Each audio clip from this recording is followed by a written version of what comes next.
What's up everyone, OJ here. Welcome back to another video. Today, we're going to be talking about how Astral Chain has a legitimate shot to win Game of the Year 2019. This would be the first Game of the Year that I can recall probably since Okami back in 2006, that Platinum Games, which was Clover Studios, would win from a lot of bigger sites out there. It was kind of split between Okami and also The Legend of Zelda Twilight Princess back then, but many big sites gave it to Okami, while others gave it to The Legend of Zelda Twilight Princess. I think this is the first one that has a legitimate shot. Bayonetta 2, there's just some reasons why some journalists out there will not give Bayonetta 2 a shot. Bayonetta 3 definitely has a shot when that comes out, but Astral Chain, in terms of this year, with a lot of developers holding back content for next year, this is probably one of the most legitimate shots that Platinum Games has to win a Game of the Year, probably since then when I talked about with Okami, but then also since Nier, that was a nominee back in 2017, but there was Horizon Zero Dawn, there was Super Mario Odyssey, The Legend of Zelda Breath of the Wild, there was like a lot of other games as well, and this year, I'm not sure if it's as strong when it comes to the full breadth of like PS4, Xbox One, and also Nintendo Switch. Nintendo has a ton of games, but let's talk a little bit more about Astral Chain and what we learned from the second gameplay and why I think this has a legitimate shot with Game of the Year with all of this different stuff that this game is. We've talked about it before, the variety and depth that this game has, but let's talk about it just a little bit more because they showed off a lot of cool stuff from the treehouse that many of you guys haven't seen yet, and I'm going to condense it down, break down what makes this game so amazing, and kind of go over some of the other games that it can be going up against. So you have the huge explorable cities in the area, which is awesome. This is something that we haven't seen in a other Platinum Games type of title in a while. I mean, we've seen it in Nier and stuff like that, but the cities and how the area looks is completely different from before. It's called the Ark, where humanity has kind of run off to after all of the Chimera have come and just devastated the planet. You have a bunch of side quests. This is something that's always great to have. Platinum Games titles usually handle them pretty well. Nier handled it well. Bayonetta kinda, but Bayonetta is a different style of game in terms of the action. So nice side quests in there. You can open gates for challenges. It's always good to have those challenges. We had those in Bayonetta. They're there in Nier. They're there pretty much in all of the Platinum Games titles, so have those extra side challenges. Great to have those back.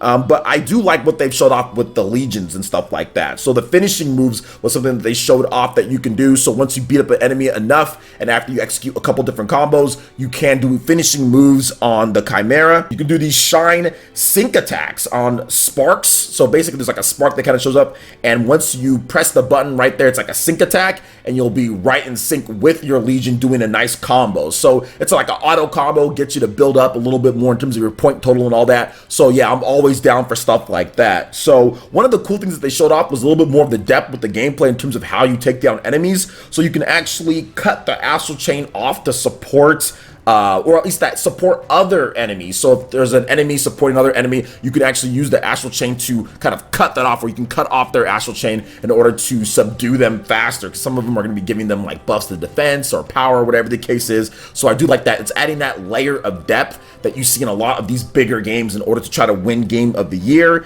And I also do like the fact that you can pull out the core in terms of fighting against other enemies to restore your stamina and get other benefits. So once again, adding that layer of depth into the combat, cutting off the chains, doing the spark combos, pulling out their core, you can opt to do that, and that gives you some more stamina for your own legion as well, and other benefits that they didn't quite mention, but there are other things as well. So some of the stuff that you can do like in the open world, which was kind of cool. I mean, the garbage cleaning. There's garbage cleaning and there's cats. That's one thing that they said. There's garbage cleaning and there's going to be cats in the game. It gives you police officer points, which is probably your XP in the game. So the more XP that you get, obviously the better that you can do for your upgrading and weapons and all of that. You can also hack cameras with legions to investigate, and also your police notes and clues to find people that you're looking for. So I think that's what makes it kind of pushes it maybe more into that territory that isn't like Bayonetta, because Bayonetta doesn't have those type of things. You're kind of just going through fighting, and this game kind of has all those extra things, kind of like Nier, and then also like Bayonetta with the combat, but then also kind of like Batman Arkham as well with the detective stuff. So it kind of mixes together a lot of games that are highly regarded and have been Game of the Year contenders before as well. So, and even in this game, like the side quests, like you can arrest like fanboys and stuff like that. So that's pretty cool too. You can arrest people that are really trying to get crazy with you out in the streets. So I like that as well. And there's not only that, but like the thing that I talked about this game in terms of like the different types of styles that you have, combat, you also have the open-ended areas, you have the side quests, but there's also like puzzle areas too. When you go into these astral planes, there's these different puzzles that you can do where you can use like your legion that shoots off arrows, and that can be used to solve puzzles. So that's also really cool. I do like that. And the skill tree too. So they talked about that, which they didn't talk about before. So if you guys don't know, there's going to be multiple skill trees that you can have for each legion. So you have up to 5 legions, 3 modes for each one of them in terms of weapons, 15 different styles with each legion that you do have. Well, 15 total. You have 5 legions, 3 different styles, each one with different weapons, and you can customize and mix and match. But each legion has its own style, like the Beast Legion or like the Axe Legion, and all those have their own skill trees that are going to be different from the other legions. Now, there are some skills that are the same, but for the most part, it's pretty much like a spear grid. Like if you've played like Final Fantasy X or Final Fantasy 13, for example, you have like a spear grid, or even like Dragon Quest 11S, or Dragon Quest 11 more like it, and you're going to be able to customize and kind of move different skill points and do different things like that in order to power up your legion and make them different from each other because they have different skills. So that was something that was really cool. You have abilities that you can have. They're going to be passive abilities, and they're also going to be active abilities that you equipped to your legion. So that's also awesome as well. Just building more and more layers of depth in order to make this game just like more and more impressive. That's the thing that I was just like really shocked with this game, and how impressive it was with the types of layers of depth that it has with the combat and what you're doing with each of these legions.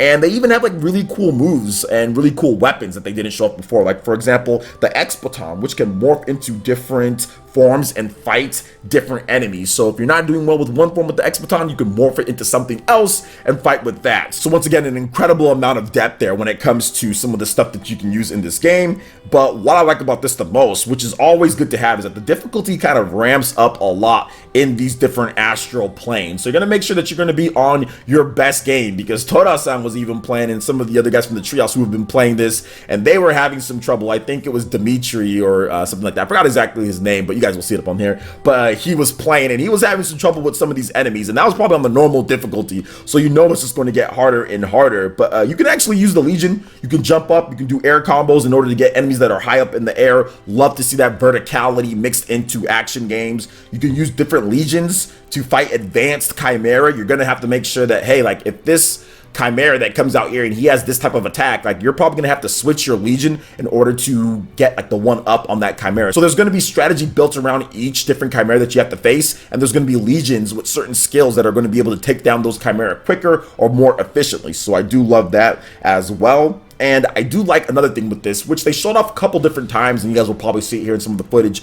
But even if you didn't, it's awesome because there's actually skills that you can equip on your Legion, and you can be fighting one. So for example, you can be using your Axe Legion, for example, and then you can switch over, you can unchain that Axe Legion, switch over to your Beast Legion, or switch over to your Sword Legion, and you can actually be fighting with both of them on the screen at the same time for a bit of time before that Legion that you unchained disappears. So that is also, once again, another layer of depth that you're gonna have to use in order to beat some of the tougher enemies in this game, and I absolutely love that when it comes down to it. And they even have like an armor legion that you can wear. So there's even an armor legion that you can put on yourself. That was incredible. I didn't think they're gonna do anything like that because they didn't show that before. But if you're fighting against a tough enemy and maybe you're not getting your perfect dodges in, because there are perfect dodges which do slow down time a little bit, you can actually wear that armor legion, maybe even unchain it, switch off, have that on stage there, and then also switch to something else like the Beast Legion to kind of get around in terms of mobility. So having that armor and also having mobility,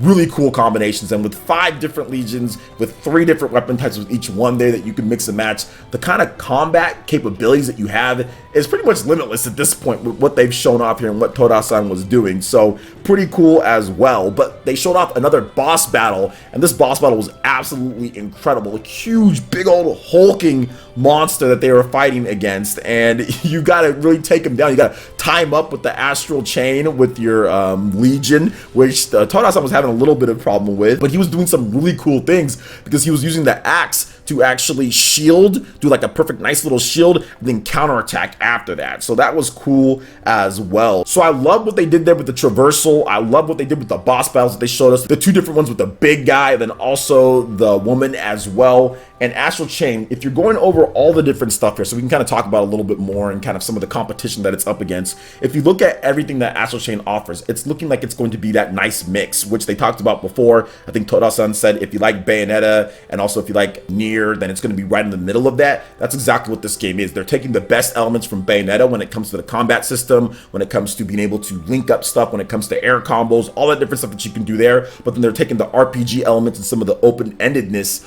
of Nier and putting that together. To me, that could spell a game that is definitely game of the year. That can spell a game that could surpass maybe even Bayonetta and surpass what they've done with Nier. It's looking that good. The combat looks so smooth and fluid, and if you look at when Tora-san was playing the game, you're going to be able to tell. Like, you can just tell from how he was playing and what he was doing, the amount of depth and strategy that you do have. But at the same time, if you're someone who necessarily isn't into action games, you can pick some of the cool legions and kind of just like mash away and have fun as well. And there's probably going to be different difficulty levels because there's always difficulty levels in these type of games that Platinum Games does, so you can play it on the easier ones. But for those who are looking for that challenge, for those who are looking for something advanced, and for those who are looking for a nice meaty game, which looks like it's going to have plenty of content when it comes to collecting all the collectibles, when it comes to the type of story that they have, this is definitely game of the year contender for me. I know there's a couple other games coming out this year, like Death Stranding, for example, Gears of War. Those games are looking to be pretty good as well. We have some stuff that came out earlier in the year, Devil May Cry,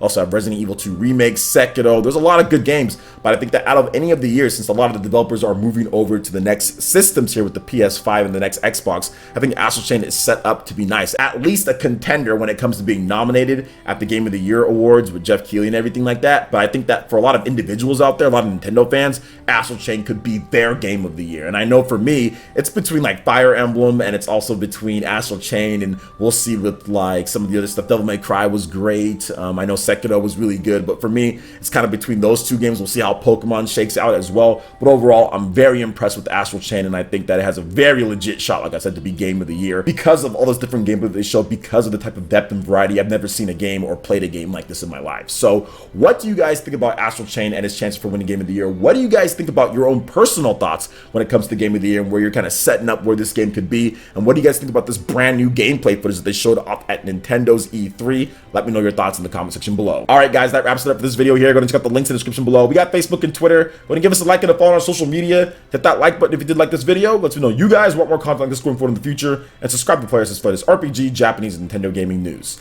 Thank you so much for watching, and we'll catch you guys for the next one. Peace.